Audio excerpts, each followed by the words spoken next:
Now, welcome back. This is part 2 of Theme 2, Power, Politics and the Media. Now, where were we?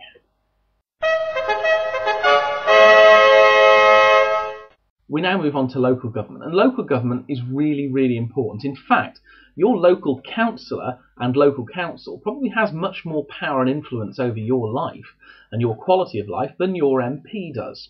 So we don't just have one system of government in Britain, we have a mixture. Our main national parliament is in Westminster, but there's also a parliament in Scotland and assemblies in Wales and Northern Ireland, and each of these has different powers. The UK also has local government, quite a complex system of local government. Most people now in the UK, about 55 to 60%, live in unitary areas like here on the Wirral, where we have just one council that provides all of our local services. But many people still live in two-tier areas. These are places where they have a local district council and then on top of that a county council. So for example there I've given you the logos of Nottingham City Council and Nottinghamshire County Council. The county council in those circumstances will look after schools and social services and things like that, whereas the city council will be responsible for things like allotments, leisure services and collecting your rubbish, which they'll then give to the county council for them to dispose of. But what other services do local councils provide? Why don't you find out and pause this now? Now, when it comes to the exam, you might get all sorts of questions about power and politics. Before we move on to the media, you might get questions about Parliament and its rights and roles. You might get questions about why it's important to vote. And even if you don't personally think it is, and I would have to disagree with you there, but if you don't think it is, you need to think why people would think it's important to vote. Because remember, whatever the question you get, you often need to explain both sides of the opinion. Even if you don't agree with it, you need to know what it is. And to finish politics, and this is mentioned later on as well, not only do we have political parties in the UK, and I haven't named them all, there are actually hundreds of registered parties, but apart from the big three and the nationalist parties, the two other big parties are the Green Party, who fight on matters to do with the environment, and they have several members of the European Parliament that will be mentioned in Theme 3, and members of the Scottish Parliament, and quite a lot of councillors. There's also the UK Independence Party, or UKIP, and they're represented in the European Parliament, and they also have a handful of councillors around the country too. Now might be a good time to pause, because I'm about to tell a joke, and let's see if any of you actually get this and listen to it, and I hope some of you might find it funny. General de Gaulle was President of France, and one day he was at dinner with Her Majesty the Queen and a number of very other important people at a big state banquet. And General de Gaulle's wife was not very good at English. And Prince Philip leaned over, because she was sat between him and the Queen, and asked her, as she looked forward to her retirement, what would she like? And she said, "Monsieur, I would like a penis," at which point the entire dinner fell silent. And General de Gaulle leant over and said, "My dear, in English it is pronounced happiness." Well, I found it funny anyway. Now, moving on to the media. The media is all around us. It's almost everything we see, from posters on bus stops to the newspapers we buy, to the radio we listen to in the car, and the television we watch at night. The most common and newest form, of course, being the internet. The media is all around us, and it has some very important roles. It's supposed, of course, a lot of the time to entertain us, and that's most of the use that many of us have for it. But the media also has a responsibility to inform and educate us. How else are we supposed to know what's going on in the world if the media doesn't tell us? After all, we can't be everywhere. But different forms of media tell us different things and work in different ways. And, of course, you wouldn't expect the same things from a magazine that you'd get from turning on BBC 3 at 11 o'clock to look for Family Guy.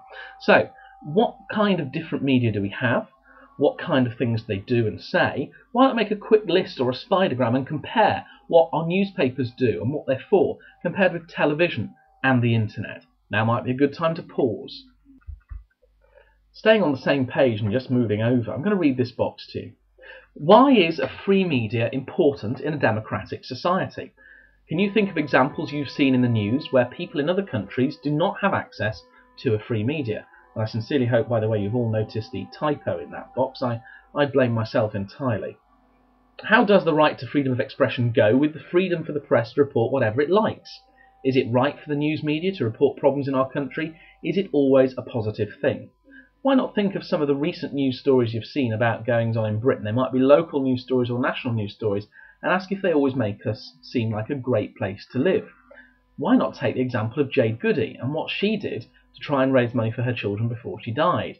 I know in discussions with some of you, many of you have said that you felt it was rather unfair that she was making so much money, whereas other people in similar circumstances weren't able to do it.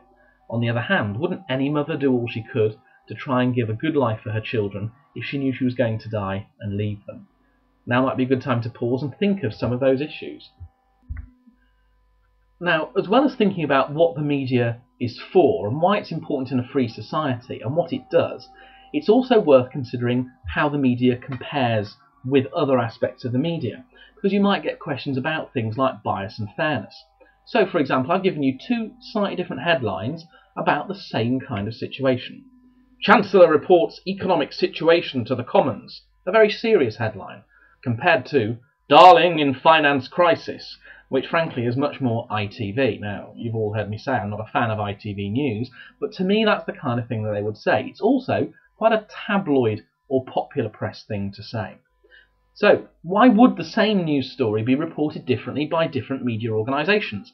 Explain where bias and fairness can be found in the media. How is the BBC different from ITV? Why might the Daily Mirror like the Prime Minister, whilst the Daily Mail does not? And how much influence does the media actually have on your view and my view of our politics, our politicians, and events in our country and around the world? Now might be a good time to make some notes about that, answer some questions, find some examples, or maybe do a spidergram. Finally, in this section, if you wanted to influence the public, to promote an issue that you believed in, or get your councillors or MP to notice an issue you care about, how could you use the media? Can you explain what the terms slander and libel mean in the media, and give examples of how the internet is a good and a bad thing for free and fair media? At which point might people go too far? For example, in the last couple of weeks over Easter, we've had the stories about a special advisor to the Prime Minister sending emails to someone who does an internet blog, trying to spread rumours about members of the opposition. Is this the way the media has gone? Is this the right thing to happen? Is it what we expect now? Anybody is able to publish anything they want on the internet? Rather like me with this fabulous blog and podcast that I know you're all enjoying and listening to so very much. Why not pause and think of some of those things? And I'll thank you now for listening to this. I hope it's been helpful. Any questions, leave a comment or send a message via the Facebook page or YouTube on youtube.com/HilburyCitizen. And I'm going to say goodbye for now.